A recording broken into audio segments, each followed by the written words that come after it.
ಎಲ್ಲಿ ಟೀ ಅಂಗಡಿ ಇಟ್ಟಿದ್ದು? ಎಲೆಕಲ್ ಗೇಟಲ್ಲಿ, ಕರ್ನಳ್ಳಿ ಗೇಟು. ಕರ್ನಳ್ಳಿ ಗೇಟಲ್ಲಿ ಸರ್. ಏನಾಯ್ತು? ಯಾರೋ ಅಮಾಯಕ ಬಂದು ಹೊಡೆದಿರೋದು ಸರ್. ಅಲ್ಲ, ಏನ್ ವಿಚಾರಕ್ಕೆ ಗಲಾಟೆ ಆಗಿದ್ದು? ಅದು ಸಾಲ ಕೊಟ್ಟಿದ್ದು 200 ರೂಪಾಯಿ. ಆ ಸಾಲ ಕೇಳಿದ್ದಾರೆ ಬಂದಾಗ, ಕೇಳಿದಕ್ಕೆ ಹೊಡೆದಿದ್ದಾರೆ ಸರ್. ಟೀ ಅಂಗಡಿಯಿಂದನೇ ಆ ವ್ಯಕ್ತಿ ಹೊಡೆದಿರೋದು, ಮುನ್ರಾಜು ಅಂತ.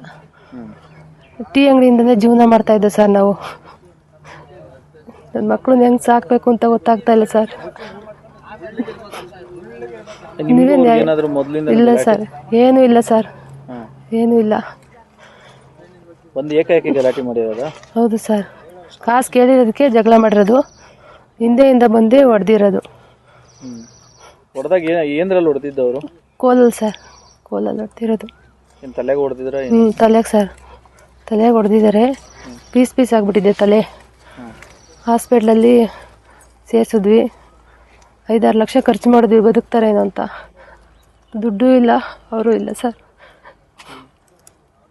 ಏನು ಆತನೆಲ್ಲ ರೌಡಿಸಮ್ ಆಕ್ಟಿವಿಟಿನ ಏನು? ಅದ್ರ ಬಗ್ಗೆ ಗೊತ್ತಿಲ್ಲ ಸರ್. ಜೀವನ ಮಾಡೋದು ಕಷ್ಟ ಆಗ್ಬಿಟ್ಟಿದೆ ಹೆಂಗೆ ಅಂತ ಗೊತ್ತಿಲ್ಲ. ಮನೆ ಕುಟುಂಬಕ್ಕೆ ಒಬ್ಬರೇ ಆಧಾರ? ಹೌದು ಸರ್, ಅವರೊಬ್ಬರೇ ಇದ್ದಿದ್ದು. ಏನು ಕೆಲಸ ಮಾಡ್ತೀರಿ? ಬರೀ ಅಂಗಡಿ ನೋಡ್ಕೊಂಡೇನ? ಹೌದು ಸರ್, ಅಂಗಡಿ ಅಷ್ಟೇ. ನಿಮ್ಮ ಹೆಸರು ಮೇಡಮ್? ರೇಣುಕಾ.